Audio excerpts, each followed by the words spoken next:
बिस्मिल्लाहिर्रहमानिर्रहीम। अस्सलाम वालेकुम दोस्तों, कैसे हो आप? उम्मीद है ठीक ठाक होंगी।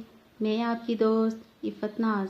दोस्तों, जैसा कि आपको पता है, मैंने हमेशा कोशिश की कि आपके लिए जो भी वीडियो लेकर आएँ नहायत आसान, अच्छी और आला हो और छोटी से छोटी हो। तो दोस्तों, आज भी हम आपके लिए जो वीडियो लेकर आए हैं वो एक बहुत अच्छी वीडियो है और एक कारआमद है जो हम सब की ज़रूरत है।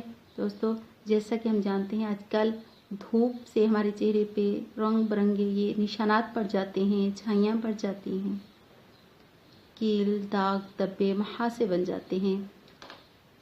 तो इन सब का हल मैं लेकर आई हूँ आपके सामने एक सोप की शक्ल में। दोस्तों, ये है गोरी साबुन।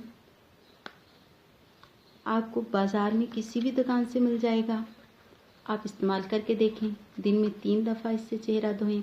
आप देखेंगे कि 7 ही दिन में आपका चेहरा बिल्कुल सफ़ेद और खूबसूरत नज़र आएगा। अगर आप इससे भी अच्छा रिज़ल्ट चाहेंगे तो आपके साथ नाइट में ये गोरी क्रीम इस्तेमाल करके देखें। आप वाकई देखेंगे कि 3-4 दिन में आपका चेहरा बदलेगा और 7 दिन के बाद आप पहचाने नहीं जाएंगे क्या ये वाकई आप हैं। दोस्तों, मैंने ये क्रीम इस्तेमाल की, इससे कोई नुकसान नहीं होता।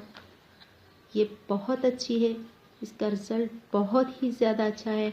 इस्तेमाल करके देखिए, फ़ायदा उठाइए, खुश रहिए और दूसरों को खुश रखिए।